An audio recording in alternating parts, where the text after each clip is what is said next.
जून 2021 दिन मंगलवार। बात करेंगे आज के मुख्य समाचार और टुडे ब्रेकिंग न्यूज के अपडेट वीडियो में। नजर डालते हैं देश भर की तमाम बड़ी खबरों पर। आज की खबरों में जानेंगे अपन दोस्तों, सरकार ने जो नए राहत पैकेज का ऐलान किया है कोरोना वायरस की दूसरी लहर के बाद 1 लाख करोड़ रुपए से भी ज्यादा का एक नया राहत पैकेज सरकार ने लॉन्च कर दिया है। किन किन क्षेत्रों को इसका ज्यादा फायदा मिला है जानेंगे अपन। वहीं कोरोना वायरस की तीसरी लहर को लेकर बच्चों के लिए एक नया अलर्ट निकल कर आ रहा है। आपको जान लेना चाहिए, हाल ही में हुए एक सर्वे में बड़ा खुलासा हुआ है और साथ ही सरकार की तरफ से देशवासियों के लिए कुछ नए नियम भी लागू किए जा रहे हैं। क्या है मैं आपको बताऊंगा। इसी तरह से प्रधानमंत्री नरेंद्र मोदी की तरफ से कुछ बड़ी घोषणाएं और बड़े ऐलान भी हैं। एक एक करके आज की 50 बड़ी ही इंपोर्टेंट यानी कि महत्वपूर्ण बड़ी खबरों पर नजर डालेंगे इस वीडियो में। बिल्कुल आप बने रहेगा मेरे साथ और एकदम पूरा लास्ट तक देखते रहिएगा। बिना टाइम वेस्ट किए सीधे ले चलता हूँ पहली खबर में। देखिए, मोदी सरकार की एक और सौगात है। जनता के लिए 1,10,000 करोड़ रुपए का एक और नया राहत पैकेज का ऐलान किया है। वित्त मंत्री निर्मला सीतारमण जी ने कोरोना से प्रभावित छोटी इंडस्ट्रीज, गरीबों और नौकरी पेशा लोगों के लिए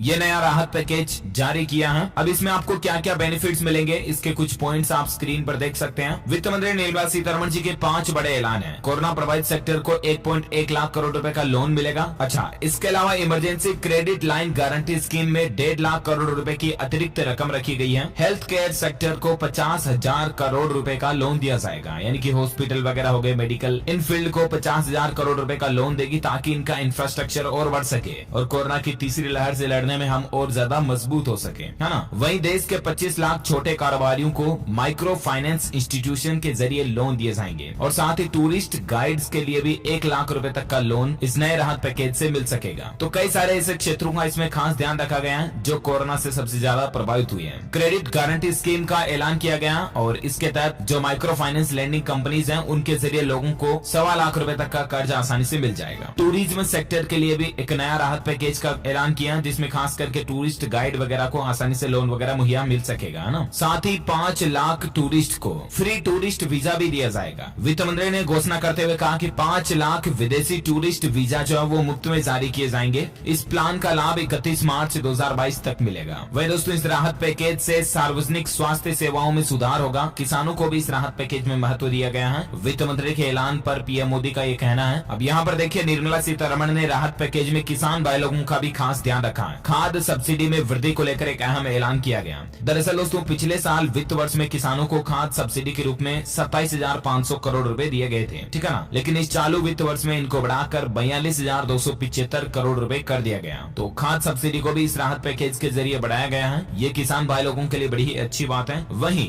जो सरकार की आत्मनिर्भर भारत रोजगार योजना है ना, उसका भी विस्तार किया गया। फाइनेंस मिनिस्टर निर्मला सीतारमण ने कहा कि आखिर अब आपको कब तक इसका फायदा मिलता रहेगा। तो जो सरकार की आत्मनिर्भर भारत रोजगार योजना है वो इसी महीने जून 2021 में खत्म हो रही थी, लेकिन अब इस योजना को 31 मार्च 2022 तक बढ़ा दिया। तब तक लोगों को इस योजना का फायदा मिलता रहेगा। ओके, और वहीं कोरोना की तीसरी लहर से बच्चों को बचाने के लिए भी वित्त मंत्री निर्मला सीतारमण ने 23,220 करोड़ रुपए के राहत पैकेज की घोषणा की है, जो स्पेशली आम लोगों के स्वास्थ्य, बच्चे और बाल चिकित्सा पर खर्च किए जाएंगे। तो ये राहत पैकेज के कुछ पॉइंट्स और हाइलाइट्स रहे जो मैंने आपको एक एक करके सभी बता दिए। अब अपन बात करते हैं देश से जुड़ी कुछ और बड़ी खबरों में। देखिए, सोमवार को महंगा हुआ सोयाबीन का तेल, सरसों के भाव में भी तेजी देखी गई। यानी कि कल ही खाने का जो सोयाबीन और सरसों का तेल है उसके रेटों में बढ़ोतरी हुई। देख सकते हैं आप, उत्तर प्रदेश के आगरा, सलोनी और राजस्थान के कई जिलों में सरसों दाना का भाव 7,450 रुपए प्रति क्विंटल से बढ़कर 7500 हो गया और सरसों की मांग बढ़ रही है। अब सरसों का तेल भी और ज्यादा बढ़ेगा। अभी यहाँ देख सकते हैं थोक भाव में प्रति क्विंटल इनका क्या रेट चल रहा है। अगली खबर देखिए, नौकरी पेशा लोगों को मोदी सरकार ने बड़ी राहत दी है। अब मार्च 2022 तक आपकी सैलरी से नहीं कटेगा पीएफ का पैसा। जी हाँ, क्योंकि अभी लोगों को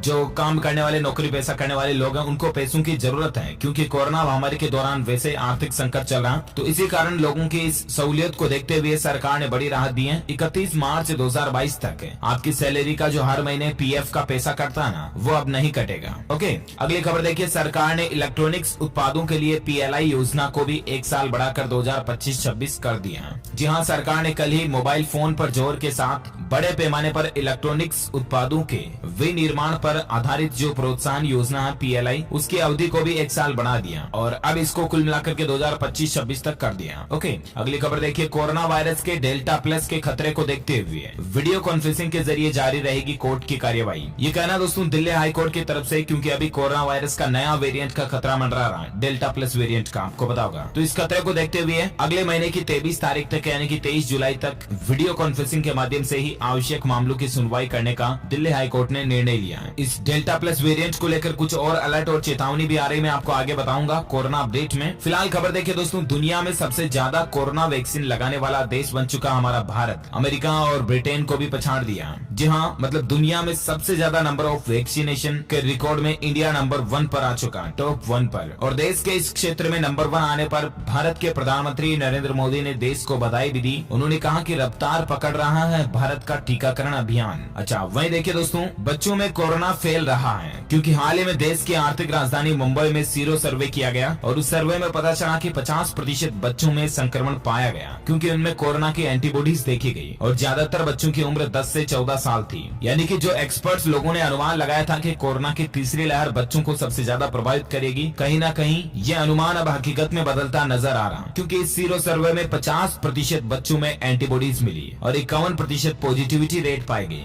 10 से 14 साल की उम्र के 53% बच्चे संक्रमित हो चुके हैं कोरोना से। इसका मतलब यही है। सो प्लीज बी केयरफुल और आप अपने बच्चों का खास ध्यान रखें क्योंकि कोरोना की तीसरी लहर हालांकि अभी आने में वक्त लगेगा। ये एक्सपर्ट्स का कहना है कि 6 से 8 महीने भी लग सकते हैं। कुछ लोगों का ये भी कहना है कि अगस्त, सितंबर, अक्टूबर तक में भी आपको तीसरी लहर देखने को मिल सकती है। इसलिए आप अपने बच्चों का खास ध्यान रखें। ओके, अगली बड़ी खबर देखिए। 30 जून को प्रधानमंत्री नरेंद्र मोदी ने बुलाई मंत्री परिषद की बैठक और इसमें सभी मंत्री शामिल होंगे। जी हाँ, ये बैठक 30 जून को शाम 5 बजे होगी और भारत के प्रधानमंत्री नरेंद्र मोदी के साथ कैबिनेट के सभी मंत्री इसमें शामिल होंगे। स्वतंत्र प्रभार वाले मंत्री और सभी राज्य मंत्री भी मौजूद रहेंगे। देखते हैं इस बैठक में क्या अहम फैसले लिए जाते हैं। 30 तारीख को मैं आपको बता दूंगा कल, यानी कि और अलग से DLS न्यूज के ऊपर वीडियो में। फिलहाल देखिए अगली बड़ी खबर। देखिए, तेलंगाना राज्य सरकार की तरफ से एक बहुत ही अच्छी और बड़ी घोषणा की गई है। हर दलित परिवार को 10 लाख रुपए की आर्थिक मदद का ऐलान किया गया है और सीधे बैंक खातों में पैसे भेजे जाएंगे। तेलंगाना की जो KCR सरकार है, उन्होंने ये बड़ा ऐलान किया है। यानी कि तेलंगाना के मुख्यमंत्री के चंद्रशेखर राव ने खुद गरीब परिवार के लोगों के लिए बड़ी घोषणा की है। उनका कहना है दोस्तों कि तेलंगाना में हर अनुसूचित जाति के परिवार को 10 लाख रुपए की आर्थिक सहायता राशि सीधे उनके बैंक खातों में भेजी जाएगी। जो भी मतलब तेलंगाना में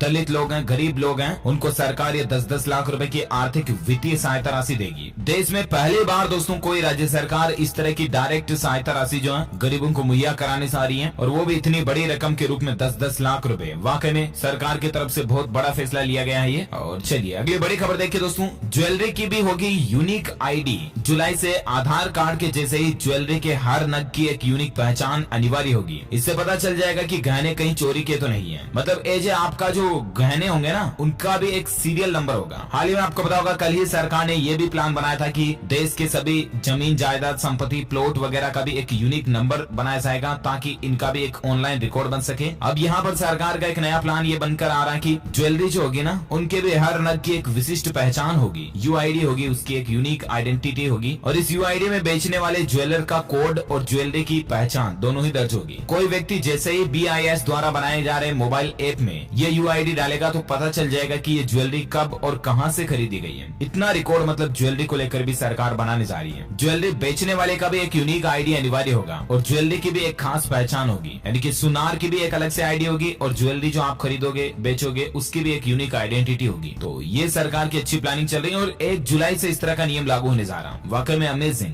राइट? बहुत ही अच्छी पहल है ये सरकार की। और अगली बड़ी खबर देखिए, उत्तर प्रदेश की योगी आदित्यनाथ सरकार ने 11 जिलों में नई लैब की सौगात दी है। अभी जो कोरोना का डेल्टा प्लस वेरिएंट बहुत ज्यादा चल रहा ना, तो इसकी टेस्टिंग लेबोरेटरी में जांच वगैरह करने के लिए 11 नए अलग अलग जिलों में लैब की निर्माण स्वीकृति दे दी है। अच्छा, वहीं देखिए यूपी में एक और अच्छा फैसला है कि ग्रेटर नोएडा के हर गांव और सेक्टर में बनेगा स्टेडियम और खेल का मैदान। 100 करोड़ रुपए इस पर खर्च होंगे। लेकिन फिलहाल ये ग्रेटर नोएडा के अंदर अथॉरिटी खेल आयोजनों में हिस्सा लेने के लिए खिलाड़ियों को एक्सपर्ट के टिप्स भी दिलाएगी और हर गांव सेक्टर में एक मतलब स्टेडियम बनाया जाएगा, खेल का मैदान, है ना। अच्छा, अगली खबर देखिए, खेल की जब बात हो रही तो T20 वर्ल्ड कप आयोजन को लेकर BCCI ने बड़ी घोषणा कर दी है। ये भारत में नहीं बल्कि UAE में होगा, ठीक है ना। खेल प्रेमियों के लिए मैं आपको बता दूं T20 वर्ल्ड कप का जो आयोजन है ना, वो UAE में होगा। इसका ऑफिशियल अपडेट आ चुका है। अच्छा, अगली खबर देखिए, नई सुविधा है पेटीएम पर अब गैस सिलेंडर की डिलीवरी को भी आप ट्रैक कर पाएंगे। पेटीएम पर गैस सिलेंडर बुक करने पर आपको कई सारे कैशबैक ऑफर वगैरह तो मिलते ही है, लेकिन अब आपको एक नई फैसिलिटी मिलेगी और वो ये कि आप गैस सिलेंडर को ट्रैक भी कर पाएंगे। यानी कि आपका गैस सिलेंडर अभी कहाँ आ रहा, बुकिंग कराने के बाद कहाँ तक पहुँच गया, कब तक आपके पास आ जाएगा, टाइमिंग ट्रैक रहेगा, है ना। ये पेटीएम ने नई सुविधा दी है। और अगली खबर देखिए, मेड इन इंडिया इंडिया जो कोविन ऐप है ना, वो अब ग्लोबल होने जा रहा है। 50 से ज्यादा देशों ने इस टेक्नोलॉजी में दिलचस्पी दिखाई है। ये भारत के लिए एक बड़े ही गौरव की बात है और सीना चौड़ा करने वाली बात है दोस्तों, क्योंकि अभी हमारे देश में जो कोरोना महामारी के दौरान कोविन ऐप काफी काम आया। लोगों ने इस पर रजिस्ट्रेशन किया और वैक्सीनेशन प्रोग्राम की शुरुआत में ही लोगों ने काफी इसका यूज किया, राइट। तो कोविन ऐप की टेक्नोलॉजी को दुनिया भर के तकरीबन 50 देश इस्तेमाल करना चाह रहे हैं और भारत इसके लिए एग्री भी है। कई देशों को ये भारत जो अपना सॉफ्टवेयर देने जा रहा कोविन ऐप है ना। भारत सरकार का ये कहना दोस्तों कि इस ऐप का एक ओपन सोर्स वर्जन बनाया जाएगा, जिससे कि कोई भी देश इसका फ्री में इस्तेमाल कर पाएगा। मतलब भारत कितना दिलदार देश है ये देखिए आप। तो मतलब पैसे वैसे नहीं लेंगे हम कोविन ऐप के, और फ्री में पूरी दुनिया को मिल सकेगा, है ना। अगली खबर देखिए, भारत ने अग्नि प्राइम मिसाइल का सफल प्रेडिक्शन किया है। इस मिसाइल की खास बात ये होगी दोस्तों कि इसको मोबाइल से भी लॉन्च करने की क्षमता है और तकरीबन 1500 से 4000 किलोमीटर की रेंज में ये दुश्मन को खत्म कर सकती है। भारत ने अग्नि मिसाइल का परीक्षण किया और ये कामयाब रहा, सफल परीक्षण रहा है। 2000 किलोमीटर तक भी दुश्मनों को भेजने की इस मिसाइल में काबिलियत है। वहीं देखिए दोस्तों, इंडियन आर्मी को लेकर बड़ी खबर आ रही है। भारत का ऐतिहासिक कदम है। चीन की सीमा पर भारत ने 50,000 सैनिक तैनात कर दिए हैं। हालांकि अभी भारत और चीन के बीच सीमा विवाद को लेकर कोई दौर की बातचीत हाल ही में नहीं हुई है, लेकिन पहले जो बातचीतें हुई थी उनसे यह पता चल रहा है कि भारत और चीन की सीमा पर जो विवाद है वो सुलझता नजर नहीं आ रहा है। और क्योंकि चीन भी सीमा पर अपनी शक्तियां बढ़ा रहा, तो भारत भी पीछे नहीं है। भारत ने भी 50,000 अतिरिक्त सैनिकों को अपनी चीनी सीमा पर तैनात कर दिया। वहीं इंडियन आर्मी को लेकर एक खबर और ये देखिए कि आतंकियों का सपना बनकर रह जाएगा अब ड्रोन से हमला करना, क्योंकि भारत ऐसी खास तैयारी करने जा रहा है। बहुत बार देखा होगा आपने कि पाकिस्तानी ड्रोन जो है वो हमारे भारत की सीमा में घुस आते हैं और हर कुछ घुसपैठियां करते हैं। तो ये चीजें अब भारत के सामने नहीं टिक पाएगी, क्योंकि भारत जो है ना वो एक नई टेक्नोलॉजी का इस्तेमाल करने जा रहा है, एंटी ड्रोन सिस्टम स्मेश 2000+, और इससे एटलीस्ट हमारे देश की सिक्योरिटी बढ़ेगी। अच्छी बात है। अच्छा, अगली खबर में देखिए, आज के मौसम समाचार को लेकर अपडेट है। इन राज्यों में भारी बारिश की चेतावनी है। राजधानी दिल्ली सहित अन्य राज्यों का मौसम कैसा रहने वाला है वो तो मैं आपको बताऊंगा ही, लेकिन फिलहाल देखिए दोस्तों की राजस्थान, दिल्ली वगैरह इन राज्यों में अभी भी मानसून की बारिश नहीं आ रही है ना। इसके पीछे कारण क्या है? तो देखिए आप, पाकिस्तान की गर्म हवा ने मानसून की राहों को रोक रखा है। राजस्थान में 10 दिन में रफ्तार नहीं पकड़ पा रहा, मानसून 10 दिन से भी ज्यादा हो गए। पारा चढ़ने से गर्मी बढ़ रही है, उमस बढ़ रही है। 2 जुलाई के बाद अब राजस्थान में मानसून सिस्टम वापस एक्टिव होने के आसार नजर आ रहे हैं, क्योंकि फिलहाल क्या है कि पाकिस्तानी रास्ते से ये मानसून इधर आगे बढ़ रहा,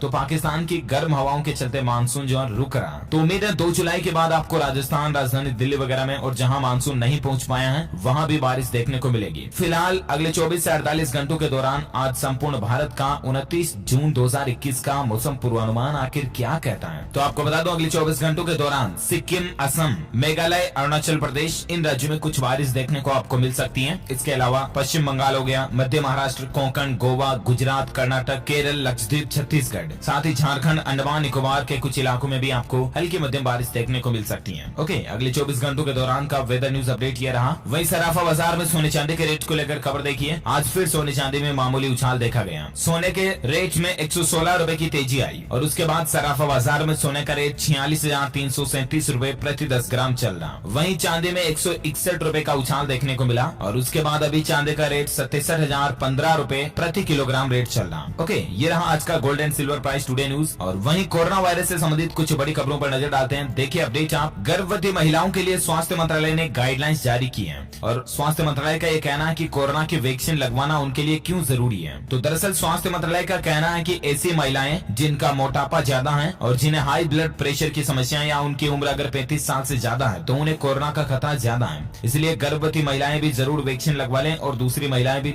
जरूर वैक्सीन लगवा लें, क्योंकि कोरोना की पहली लहर की तुलना में दूसरी लहर में गर्भवती महिलाओं में भी संक्रमित होने की संख्या ज्यादा थी, लगभग दुगुनी थी। और इसलिए गर्भवती महिलाओं के लिए खास रिक्वेस्ट है कि वो वैक्सीन जरूर लगवा लें। ओके, वही देखिए पड़ोसी मुल्कों में फिर बड़ा खतरा। बांग्लादेश में 28 जून की बजाय 1 जुलाई से संपूर्ण लॉकडाउन लागू होने जा रहा, क्योंकि कई देशों में दोस्तों, भारत समेत दुनिया के तकरीबन 85 देशों में कोरोना का डेल्टा वेरिएंट जो है वो फैल चुका है और उसके बाद कई देशों में वापस लॉकडाउन रिटर्न होने की भी स्थितियां देखी जा रही है। जैसे कि बांग्लादेश 1 जुलाई से वापस लॉकडाउन लगाने जा रहा, तो इस तरह से डेल्टा वेरिएंट आने के बाद वापस लॉकडाउन लग रहे हैं। देखिए हमारे भारत में हरियाणा राज्य में भी 5 जुलाई की सुबह तक लॉकडाउन को बढ़ा दिया गया। हालांकि यूनिवर्सिटी कैंपस वगैरह आज से खुलने जा रहे हैं। रिसर्च और प्रैक्टिकल करने के लिए स्टूडेंट्स जो आउटडोर जा सकते हैं। बाकी 5 जुलाई की सुबह तक हरियाणा राज्य में भी लॉकडाउन बढ़ चुका है। वही खबर देखिए, कोरोना की तीसरी लहर के लिए तैयारी कर रही है योगी सरकार। 12 साल तक के बच्चों को बांटी जा रही है मेडिसिन किट भी। तो बच्चों की सुरक्षा के लिए ये यूपी सरकार की अच्छी पहल है। वही भारत में में आज के ताजा कोविड डेटा की बात करें तो बड़ी राहत की बात है दोस्तों।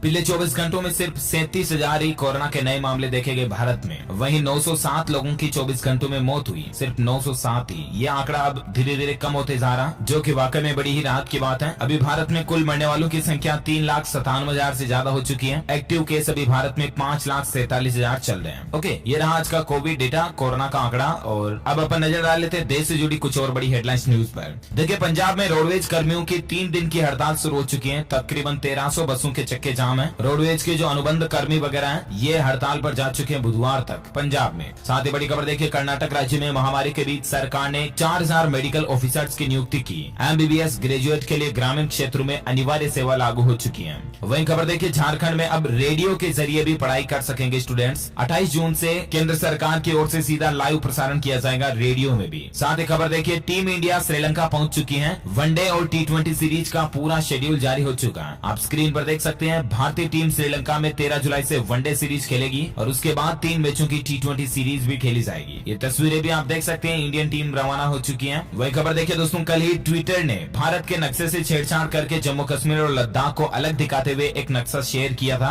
हालांकि भारतीयों के भारी विरोध के बाद ट्विटर को अपनी वेबसाइट से ये नक्शा हटाना पड़ा, क्योंकि ये विवादित नक्शा ट्विटर ने शेयर कर दिया था। भारत सरकार इस पर एक्शन भी ले चुकी है। अगली खबर देखिए, CBSE के 10वीं रिजल्ट में पारदर्शिता मामले की सुनवाई 30 जून को होने जा रही है। देखते हैं कोर्ट में 30 जून को और क्या फैसला आता है। CBSE रिजल्ट वगैरह को लेकर मैं आपको बता दूंगा अपडेट। साथ ही खबर देखिए, ऑटोमोबाइल इंडस्ट्री को लेकर खबर है दोस्तों। टाटा मोटर्स 2025 तक उतारेगी 10 नए ई-व्हीकल्स। चार्जिंग इंफ्रास्ट्रक्चर पर भी कंपनी बड़ा निवेश करने जा रही है। ये वाकई में टाटा मोटर्स की एक बहुत ही अच्छी प्लानिंग है भविष्य में इलेक्ट्रिक व्हीकल्स को बढ़ावा देने को लेकर। 2025 तक यानी कि महज 4 साल में 10 नए ई-व्हीकल्स लॉन्च करने जा रही है। वहीं ऑटोमोबाइल को लेकर और एक खबर देखिए, टाटा टियागो का भी नया वेरिएंट XT लॉन्च हो चुका है। इसमें आपको रियर पार्किंग सेंसर्स के साथ स्पीड अलर्ट जैसे फीचर्स भी मिलेंगे। अच्छा, साथ ही अपडेट है कि एस्कॉर्ट्स कंपनी अपने ट्रैक्टर की कीमतें भी बढ़ाने जा रही है। 1 जुलाई से इसके ट्रैक्टर की रेटें महंगी हो जाएगी। कंपनी का कहना है कि ट्रैक्टर के पार्ट्स लगातार महंगे हो रहे हैं और इसीलिए कंपनी को रेटें बढ़ाने की जरूरत पड़ रही है। वहीं खबर देखिए, टैक्स पेयर्स को बड़ी राहत दी गई है। फॉर्म 16 जारी करने समेत कई सारे टैक्स रिलेटेड योजनाओं की अंतिम तारीख को बढ़ा दिया गया। हाल ही में आपको बताऊंगा, सरकार ने आधार पैन को लिंक कराने की तारीख को भी बढ़ा दिया था। तो अब यहाँ पर सरकार ने TDS रिटर्न दाखिल करने की तारीख को 15 जुलाई 2021 तक बढ़ा दिया। इसके अलावा फॉर्म 16 जारी करने की तारीख को बढ़ाकर 31 जुलाई 2021 कर दिया। फॉर्म 16 जारी करने की अंतिम तारीख जो पहले 15 जुलाई थी, उसको बढ़ाकर वापस 31 जुलाई कर दिया। विवाद से विश्वास स्कीम की तारीख को भी 31 अगस्त 2021 तक बढ़ा दिया। तो ये कुछ डेट्स इंक्रीज की गई है इनकम टैक्स फील्ड में, मैंने आपको बता दी। वही देखिए अगली खबर दोस्तों, MCAFE करके आपको पता होगा कंप्यूटर में एक एंटीवायरस चलता है। उस एंटीवायरस सॉफ्टवेयर के जो क्रिएटर जनक हैं, जॉन मैकेपी उनका नाम है। मैकेपी के नाम से ही उनका एंटीवायरस का नाम भी उन्होंने रखा। उनकी स्पेन जेल में मौत हो चुकी है। टैक्स के मामलों के खिलाफ थे। टैक्स मामलों में उनका मुकदमा चल रहा था और वो जेल में बंद थे। अब वो इस दुनिया में नहीं रहे हैं, लेकिन उनकी सक्सेस देखिए। मैकेफी करके उन्होंने अपने ही नाम पर एंटीवायरस सॉफ्टवेयर बनाया जो आज दुनिया भर में कंप्यूटर और मोबाइल फोन्स को सिक्योरिटी देने में काम करता है। अच्छा, वहीं इसरो को लेकर और एक अच्छी खबर देखिए। इस साल दिसंबर में पहला मानव रहित मिशन लॉन्च करने जा रहा है इसरो। ये हमारी स्पेस एजेंसी की योजना है। भारतीय अंतरिक्ष अनुसंधान संगठन जो है ना, वो इस साल एंड तक दिसंबर तक पहला मानव रहित मिशन लॉन्च करने जा रहा है। बेस्ट ऑफ लक हम सबकी तरफ से इसरो को। अगली खबर देखिए दोस्तों, बिहार राज्य में 5 चरणों में खोले जाएंगे शिक्षण संस्थान। शिक्षा मंत्री ने बताया कि आखिर कब खुलेंगे यूनिवर्सिटीज और कॉलेज। तो इसको लेकर उन्होंने कहा कि अगर इसी तरह की कोरोना की स्थितियों में सुधार होता रहा तो 6 जुलाई के बाद हालात सामान्य होना शुरू हो जाएंगे और उसके बाद कॉलेज यूनिवर्सिटीज वगैरह ये खोले जाएंगे 6 जुलाई के बाद। ओके, और इसी कड़ी में दोस्तों आज दिन भर की तमाम बड़ी खबरें, मुख्य समाचार, टुडे ब्रेकिंग न्यूज का अपडेट वीडियो यही फिनिश होता है।